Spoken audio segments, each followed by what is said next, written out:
बरं, ह्या सगळ्यामध्ये ज्यावेळी आंदोलनं चालू होती किंवा काय, गुणवर्ते सदावर्ते नावाचं एक पात्र सतत दिसत होतं आणि टीका वगैरे करत होतं.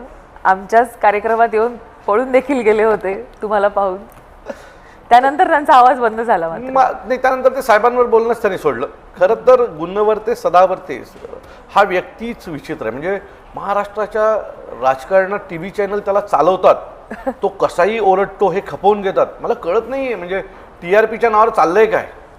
तो कसाही ओरडतो. म्हणजे असा माणूस महाराष्ट्राच्या इतिहासात कोणी पाहिला नसेल. त्यांची पत्नी देखील म्हणजे त्यांच्यात कॉम्पिटिशन लागते की कोण जोरात ओरडेल, नवरा ओरडेल की बायको ओरडेल.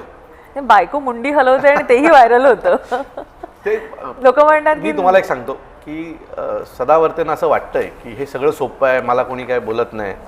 तुम्ही घराच्या बाहेर उभे राहणार आणि ह्या सगळ्या गोष्टी करणार असाल तर कधी चुकून जर आमच्या कोणाच्या हाताला लागलात तर मला नाही वाटत की हा महाराष्ट्र सैनिक किंवा शिवसैनिक यांना बोलायच्या लायकीचा ठेवेल. शेवटी तुम्ही कायदा कायदा कायदा बोलून मग तुम्ही कायदा पाळता का? ज्या पद्धतीने तुम्ही ओरडताय कर्कश आवाजामध्ये आणि काय गाणी गातात आणि काय काय कंटाळा येतो त्याला बघायला. पण मला असं वाटतं की सदावर्तेचा योग्य तो समाचार घ्यावाच लागेल आजचा उद्या. म्हणजे त्या दिवशी तुमच्या स्टुडिओमध्ये वाचला तो, नाहीतर त्याच मानसिकतेत आलो होतो की साला फालतू माणूस माझ्या साहेबांबद्दल बोलतो.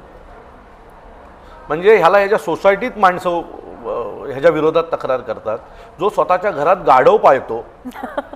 अशा गाढवाला आपण एवढा महत्त्व देतं हे आम्हाला न पचणार आहे. पण मी पुन्हा सांगतो की कायदा केसेस या होत राहतील, पण महाराष्ट्राच्या बाबतीत, महाराष्ट्रातल्या सन्माननीय राजसाहेबांच्या बाबतीत झालं किंवा महाराष्ट्राच्या बाबतीत जो वाईट बोलेल त्याला आम्ही सोडणार नाही.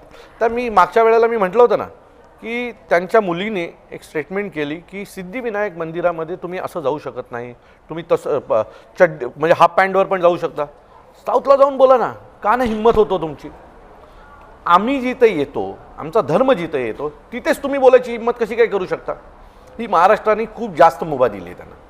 आणि काही राजकीय पक्षांच्या ह्याच्याशिवाय सहन करतो असं वाटतं तुम्हाला? खूप सहन करतो.